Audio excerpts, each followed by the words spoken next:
Antoine. Bonjour Mario. Bon, on se retrouve à Patrimonia, ça fait du bien, un an après. Antoine, quels ont été les faits marquants chez Silex depuis le début de l'année? Alors Silex a beaucoup grandi depuis que Silex Finance a été créé en 2018.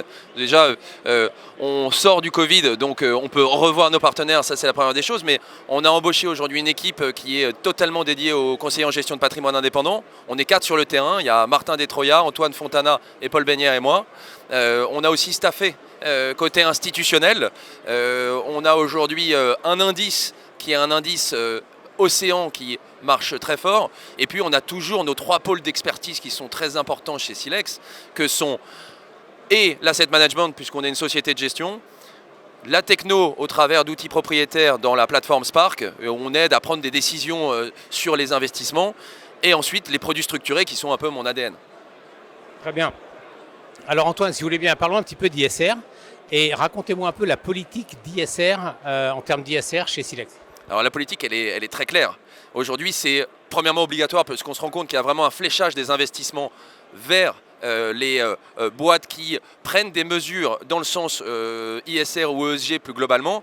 Et nous, on a été plus loin que pas mal de nos confrères. On a créé un indice qui s'appelle l'indice Ocean Care 40, qui a pour objet donc d'investir sur des sociétés au travers d'une agence de notation qui est Sustainalytics, et à travers de 12 critères qui sont préalablement définis, et d'avoir un indice de 40 valeurs qui a pour objet premièrement de traquer l'Eurostoxx 50, ce qu'il fait puisqu'on est avec une corrélation qui est quasiment de 100% avec l'Eurostoxx 50, mais en émettant 4 fois moins de CO2 et en ayant un côté très vertueux. On a par ailleurs une politique de dons à 2 associations, Time for the Ocean et Plastic Odyssey, et on a cette volonté vraiment de s'inscrire dans cette politique ESG. C'est très bien. Quels sont les projets en cours et les ambitions de Silex pour le futur? Alors, il y a plein de projets. Silex, c'est une jeune boîte, donc quand c'est une jeune boîte, on a besoin d'avancer. Et aujourd'hui, on a, comme je disais, 3 pôles d'expertise. On a l'asset management, donc au travers de l'asset management, on a soit de la gestion collective avec des fonds UCITS ou non, dont un qui est très important, qui est convertible, sur lequel on va relancer beaucoup au cours de l'année 2022.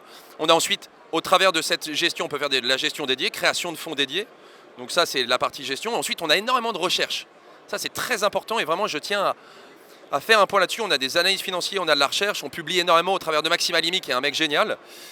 Et on se sert de cette recherche pour pouvoir faire nos produits structurés, puisque ça nous aide à choisir les sous-jacents, définir quelles sont les actions qui semblent avoir du potentiel et comment faire tout ça. Et ensuite, on a des outils de suivi, au travers de suivi de produits structurés, des outils digitaux, et on a des outils d'aide à la prise de décision dans l'allocation d'actifs au travers de notre plateforme Spark. Je vais prendre juste un petit exemple, pardon, je prends un peu de temps là-dessus. Allez-y. Merci. On a un portefeuille qui nous a été donné de 10 millions d'euros à peu près d'un de nos partenaires qui nous a dit « fais-nous une analyse de ce portefeuille ». Suite à l'analyse de ce portefeuille quantitative au travers de nos outils, la société de gestion est venue donner son avis et on a récupéré, le CGP a récupéré ce portefeuille qui était dans une banque.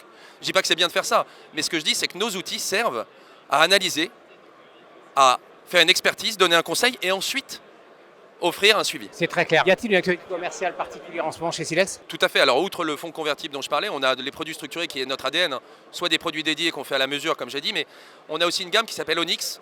On a travaillé sur l'action Société Générale. On pense que les bancaires sont intéressantes. Clairement, aujourd'hui, c'est un produit qui est novateur puisque mensuel, qui propose de la distribution et de la capitalisation de coupons. Et on a aussi une autre gamme qui s'appelle Euro US ESG coupons et qui donne des gros coupons de 10% à regarder. Ok, très bien, merci. Pour terminer, un petit mot sur l'ambiance de Patrimonia? L'ambiance de Patrimonia, elle est super. On est sans masque, on sourit, on voit nos partenaires, on peut faire des soirées, on peut revivre. Donc moi, je pense que c'est important pour Silex d'y être. On est ravis d'accompagner nos partenaires et longue vie à Patrimonia. Et longue vie à Silex et merci Antoine et à très bientôt. Merci Mario.